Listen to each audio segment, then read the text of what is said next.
Everyone, સૌને મારા જય સંસ્કાર. આજે આપણે ધોરણ 9 લેસન નંબર 3 क्या निराश हुआ जाए, ये पाठ में, ये कहानी में, ये लेसन में थोड़ा सा प्रकाश डालेंगे. देखिए, लेसन का शीर्षक ये कुछ ऐसा है कि क्या निराश हुआ जाए. वैसे हम कब निराश होते हैं? हम कब अपनी अंदरूनी हिम्मत छोड़ देते हैं.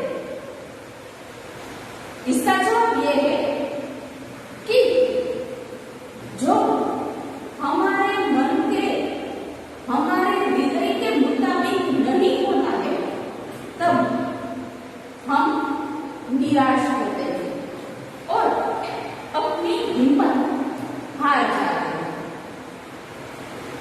ये कहानी में हम ऐसी कई बातें पर विचार विमर्श करेंगे कि कैसे हमें निराशा की गर्ता से अपने आप को निकालना है, या तो कैसे हम निराशा की गर्ता में नहीं जाते.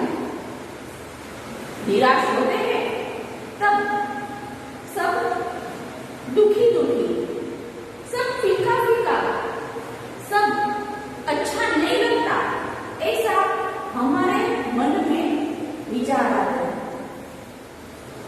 ऐसा नहीं होता.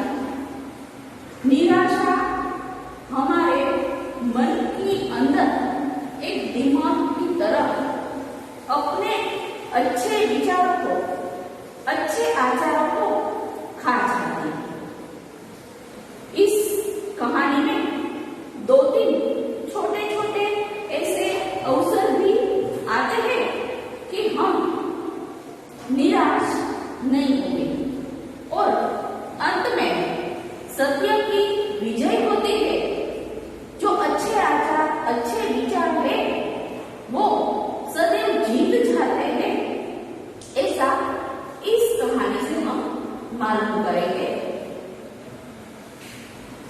मेरा मन कभी कभी बैठ जाता है समाचार पत्र में ठगी, डकैती, चोरी, तस्करी और भ्रष्टाचार के समाचार भरे रहते हैं.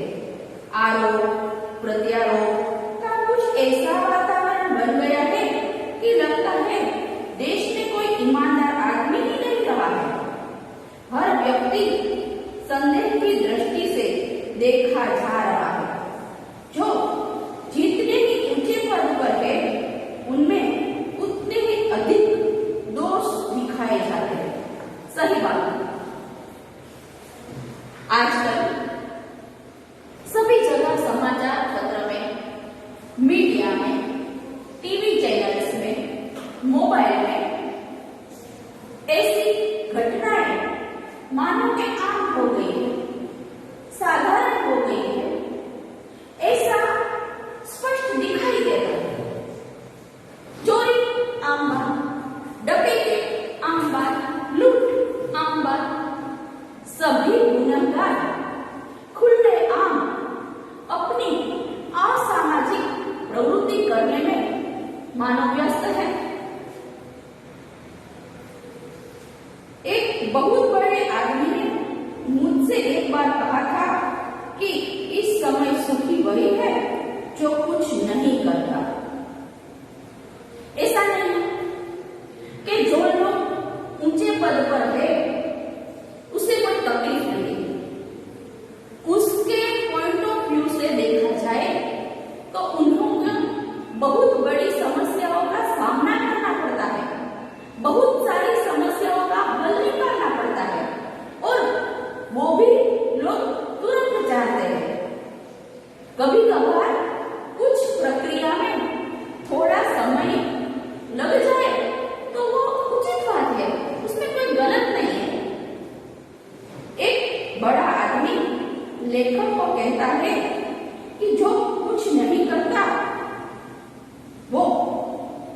ज्यादा सुखी।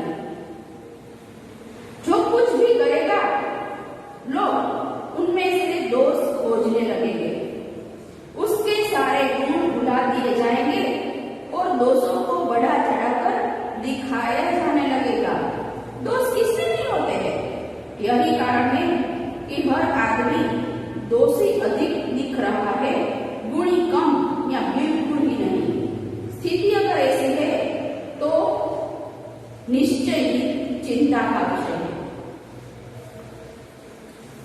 समाज कई अच्छे बुरे लोगों से भरा हुआ होता है। इसे तो हम समाज के दायरे कानून को फॉलो करना अच्छी बात है, लेकिन कुछ अच्छा करने को जाए और समाज हमारे पैरों में बेड़ियां डाले तो हमें ये बेड़ी, ये समाज के नियम, ये समाज के कानून को नहीं स्वीकारना चाहिए। सोचो, अगर पहले के जमाने में सती प्रथा बहुत फूल फल रही थी। सती किसको कहते हैं ये आपको मैं बता दूं कि किसी स्त्री का पति अगर मृत्यु हो जाए तो वो स्त्री को पीछे से जीने का कोई हक नहीं, ऐसा मानकर लोग अपने पति की चिता के साथ उस औरत को जिंदा जला डालते। सुनते ही आज के समय में रोंगटे खड़े हो जाते हैं। स्त्री की इच्छा तो कोई भी पूछता नहीं था। यदि स्त्री की जीवित होने की इच्छा हो, बच्चे पालने की इच्छा हो, कोई उसे मानता नहीं था।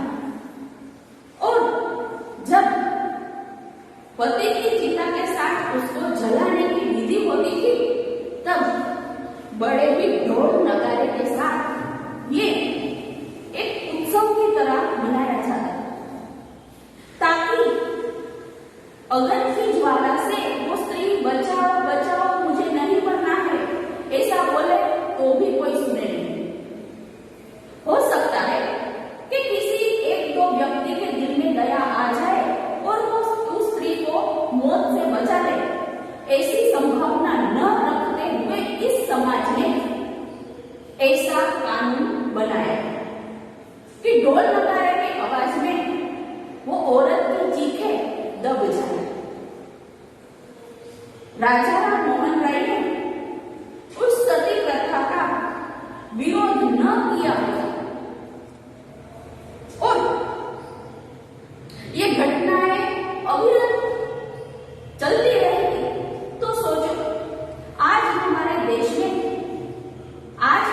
देश की परिस्थिति कैसी होगी। राजा राम मोहन राय जी ने समाज के द्वारा डाली हुई बेड़ी का अस्वीकार किया और उसको जो सही करना था, जो सही लगता था, उसको काम करने के लिए उसने प्रयत्न किया और सफल भी रहे। वैसे ही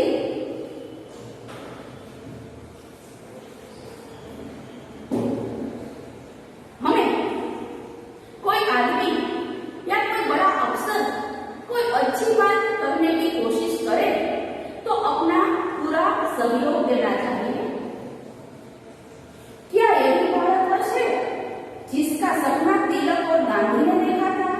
रविंद्रनाथ ठाकुर और मदन मोहन मालवीय का महान संस्कृत सभ्य भारतवर्ष किसी अतीत में डूब गया है।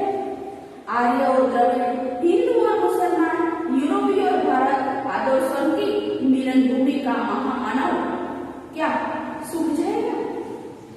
मेरा मन कहता है कि ऐसा नहीं हो सकता। हमारे महान मनुष्यों को सपने का भारतवर्ष है और रहेगा। सभी जानते हैं अधिक समय हम लोग गुलाम रहे। देश को गुलामी से बाहर निकालने के लिए कहीं वीर पुरुषों ने अपना बलिदान किया, यहाँ तक कि कहीं सन्नारियों ने भी अपना बलिदान दिया है। आजादी हमें ऐसे नहीं मिलती, आजादी हमें ऐसे मिली ही नहीं। तो क्या हम ऐसा भारत देखना चाहेंगे कि जहां अविश्वास हो, अविश्वास हो, कोई व्यक्ति एक दूसरे के अच्छा बात नहीं करता, अच्छा सोचता नहीं, अच्छा वर्तन नहीं करता, अच्छा वाणी नहीं करता? क्या ये सपना देखा था हमारे शहीदों ने, हमारे संतों ने?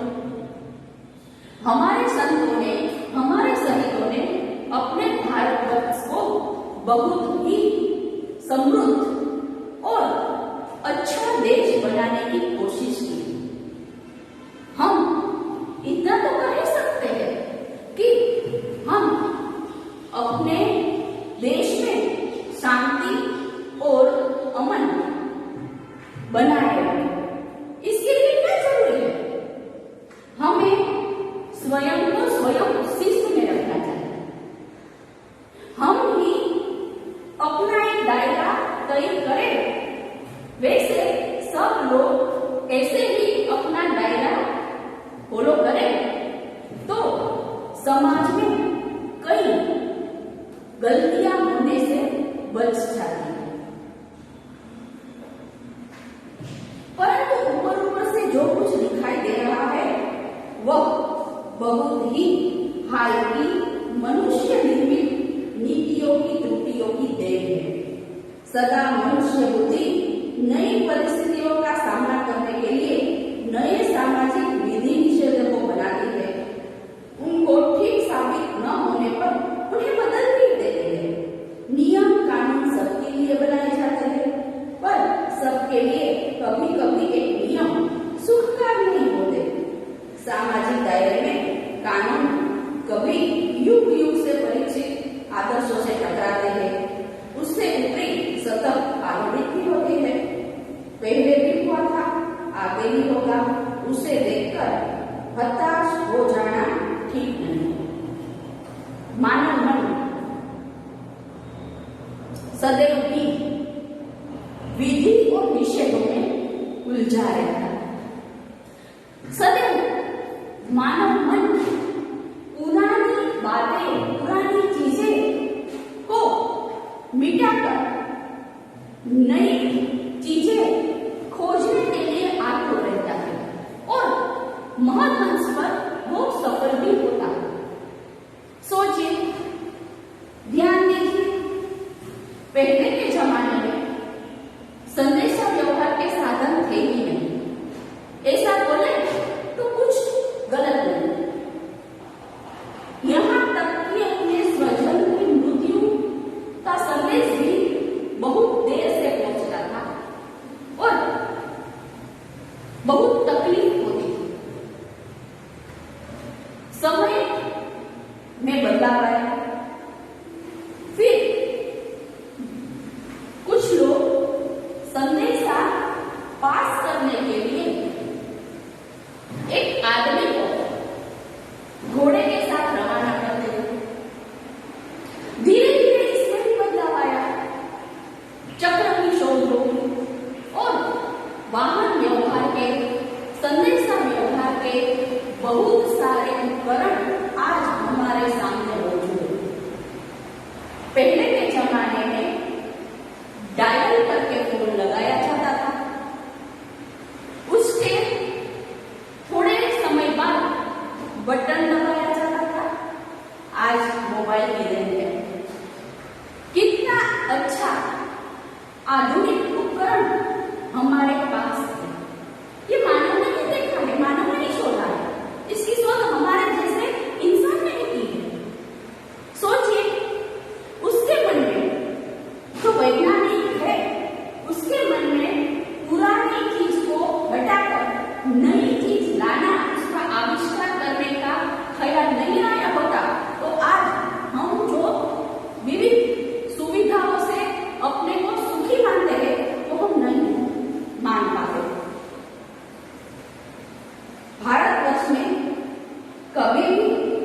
भौतिक वस्तुओं के संग्रह को बहुत अधिक महत्व नहीं दिया है। उसकी दृष्टि से मनुष्य के भीतर को जो महान आंतरिक तत्व स्थिर भाव से बैठा हुआ है वही चरम और परम है। लोभ, मोह, काम, क्रोध आदि विकार मनुष्य के स्वाभाविक रूप से विद्यमान होते हैं, पर उन्हें प्रधान शक्ति मान लेना और अपने तथा बुद्धि को उसके इशारे छोड़ देना बहुत निष्कृष्ट आचरण है। सही बात है, बहुत ही समझने वाली बात। क्यों हम अपने अंदर की अच्छाइयों को दबा दें? क्यों काम, क्रोध, लोभ, मोह हमारे पर हावी हो जाए? क्रोध मनुष्य का सबसे बड़ा शत्रु, आलस मनुष्य का सबसे बड़ा शत्रु है। लोभ, मोह भी कोई छोटे शत्रु नहीं है। हम ये जानते हैं, अच्छी तरह समझते हैं, फिर भी कभी कभार हमारे जीवन में ऐसी घटनाएं हो जाती है कि क्रोध, आलस ये सब हम पे हावी हो जाता है और हमारी बुद्धि उसकी गुलाम बन के उसके पीछे पीछे चल पड़ती है। जब व्यक्ति को क्रोध आता है तब वो सही गलत का भेद भूल जाता है।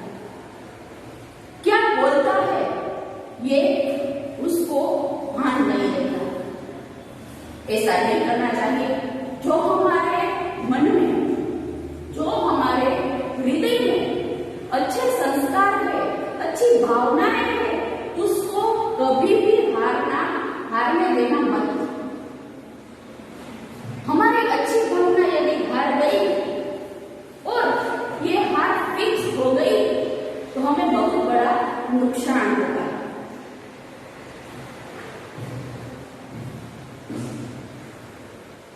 भारतवर्ष ने भी कभी भी उन्हें उचित और संयम के बंधन से बांधकर रखने का प्रयत्न किया है, परंतु भूख की उपेक्षा नहीं की जाती, दवा की उपेक्षा नहीं की जा सकती, गुमराह को ठीक रास्ते पर लाने के उपायों की उपेक्षा नहीं छोड़ी जाती।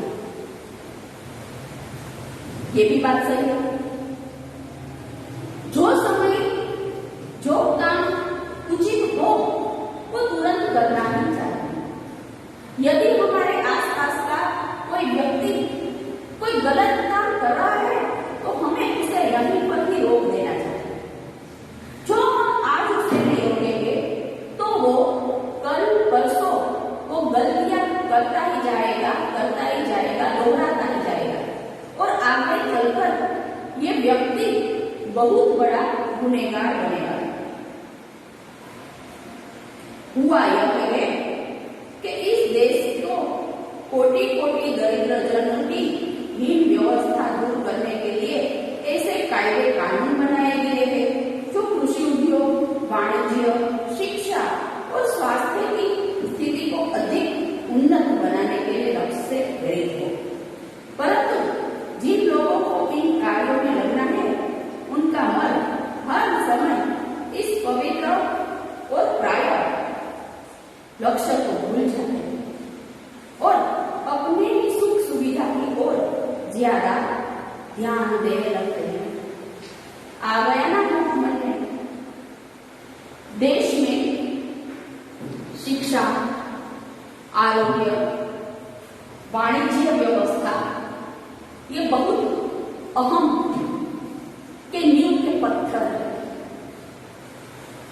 ऐसा मैंने सुना है कि किसी देश को यदि बर्बाद करना हो ना तो उसकी शिक्षा व्यवस्था को खोखली बनाना।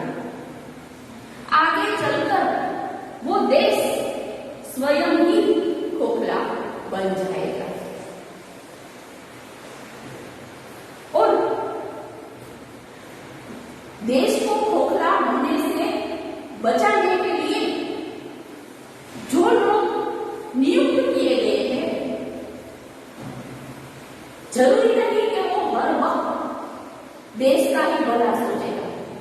कभी कभार उसमें ऐसा मोह आ भी जा सकता है, सब लोग ऐसे हैं ऐसा जरूरी नहीं, लेकिन कभी कभार जो लोग उसको दिया हुआ काम भूलकर अपनी सुख और सुविधा के बारे में सोचते हैं, तब देश एक कदम पीछे आ जाता है। विद्यार्थी मित्रों, અત્યાર સુધી આપણે ઘણા વિચારો અને પોઈન્ટ